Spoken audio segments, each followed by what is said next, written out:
Now, I used to think it was circumstances that ordered my life. If someone would have asked me at age 25, Mr. Rohn, how come you're not doing well? Pennies in your pocket, creditors calling, nothing in the bank, behind on your promises to your family, you live in America, 25 years old, got a beautiful family, every reason to do well, and things are not going that well for you. What is wrong here?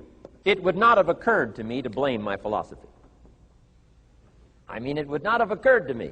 Saying, well, I got this lousy philosophy, and that's how come I got pennies in my pocket and nothing in the bank, and things aren't working well. That would not have occurred to me.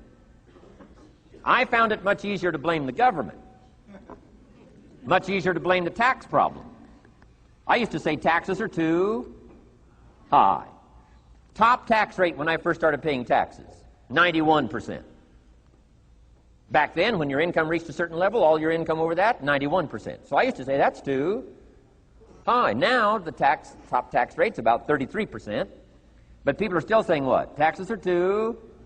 See, but you can't use that anymore. If it's gone from 91 to 33, how could it be too high? Come on. I threw all that old excuse stuff away. Some people found it, though, and they're using it these days. My old list. I used to blame the traffic, the weather, used to blame circumstances, right?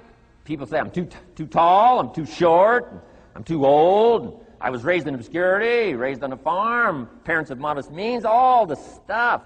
If you were to ask me, how come you find yourself here, Mr. Rohn, age 25, living in America, land of abundance and opportunity, pennies, zero in the bank, not doing well, creditors calling, it would not have occurred to me to blame my philosophy. I found it easier to blame the company policy. I used to say, if this is all they pay, how do they expect you to do well? So I figured that, my future was going to be tied to what everybody else was arranging, the economy and, right, interest rates. I used to say things cost too much. That was my whole explanation, not my philosophy, until my teacher taught me better that this is where the problem was, my own personal philosophy. Here's what's exciting about each person's personal philosophy. That's what makes us different than dogs and animals and birds and cats and spiders and alligators. That's what makes us different than all of the life forms. The ability to think, the ability to use your mind, the ability to process ideas, and not just operate by instinct. In the winter, I'm telling you, the goose can only fly south. What if south doesn't look too good? Tough luck. It can only fly south. But see, human beings are not like a goose, can only fly south.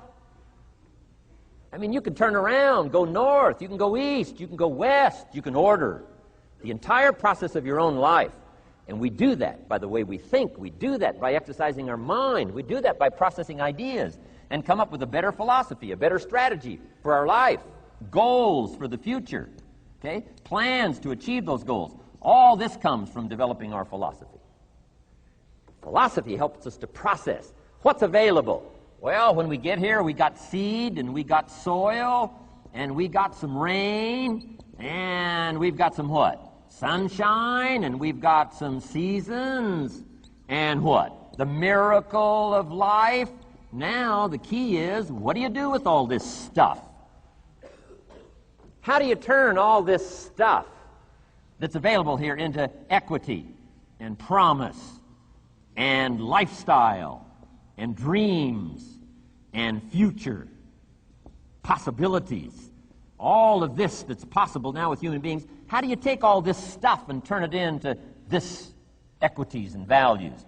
Well, it starts with philosophy. What is the seed? What is the soil? What is the sunshine? What is the rain? Is it possible to take some of each of all the stuff that's available and turn it into food and turn it into value and turn it into nourishment and turn it into something spectacular and unique that no other life form can do? And the answer is yes. But you cannot deal with all this stuff and what to do with it unless you start refining your philosophy. Think, use your mind, come up with ideas, and strengthen your philosophy. So the seed and the soil and the rain and the sunshine, this is called, the economy and the banks and the money and the schools and everything that's available out there, processing information, what to do with all that. and turn it into equity and value. That is the major challenge of life, my personal opinion. So each person's personal philosophy now is going to determine what you're going to do with seed and soil and sunshine and rain and miracle, the change of seasons. That's it. My personal opinion. Each person's personal philosophy is like the set of the sail. That's what this seminar is for today.